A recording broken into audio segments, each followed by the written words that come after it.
અર્જુને બે હાથ જોડી દ્વારકાધીશને કીધું કે હે દ્વારકા વાળા, આને એમનામ છોડી દેવો? ત્યારે ભગવાન દ્વારકાધીશ બહુ સુંદર બોલે છે કે અર્જુન, અતાતાઈ પાપ કરનાર બ્રાહ્મણ પણ હંમેશા પૂજનીય છે, પણ જો એ પાપ કરે ને એને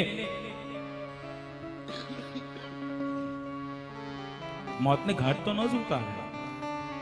પણ ત્રણ પ્રયોગ એવા બતાવવામાં આવ્યા કે જે કરવાથી બ્રાહ્મણ મરેલો કહેવાય, બ્રાહ્મણ મૃત થયેલો કહેવાય, એ બતાવવામાં આવ્યા.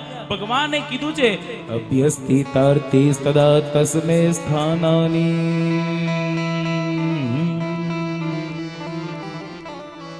વપનમ દ્રવિણાદાનમ સ્થાનાની વ્યાપનમ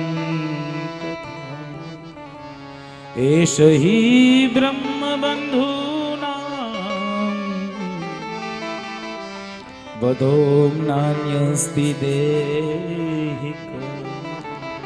ભગવાન દ્વારકાધીશ કહે, અર્જુન, કોઈ બ્રાહ્મણ પાપ કરે તો એક કામ કરવું, એના મસ્તક પર શિખા સહિત મુંડન કરવું.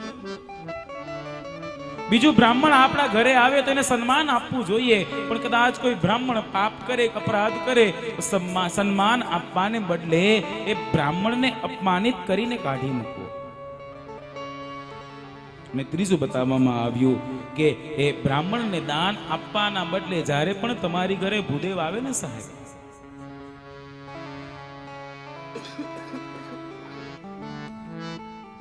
જ્યારે પણ તમારા ઘરે ભૂદેવ આવે ને, એને ખાલી હાથ ન મોકલો.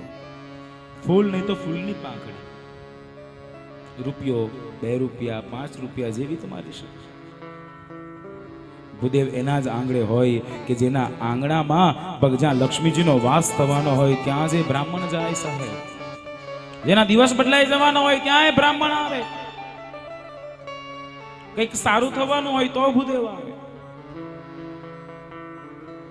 પણ બસ સાહેબ, આપણા લોકોનું એવું જ છે, બધી જગ્યા પર કરોડો રૂપિયા, લાખો રૂપિયા, હજારો રૂપિયા ખર્ચે, પણ લગ્નમાં લગ્ન કરાવનાર બ્રાહ્મણને જ્યારે પૈસા આપવાના આવે ત્યારે આપણે સામસામે જોઈએ. બ્રહ્મ તત્વ એવું છે સાહેબ, જન્મથી લઈ મૃત્યુ સુધી જેની જરૂરત પડે છે, જન્મથી લઈને મૃત્યુ સુધી.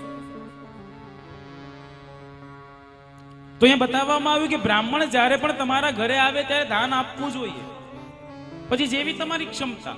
એવું કોઈ બ્રાહ્મણ ન કહે કે મને લાખ જ રૂપિયા આપો કે 500 જ આપો.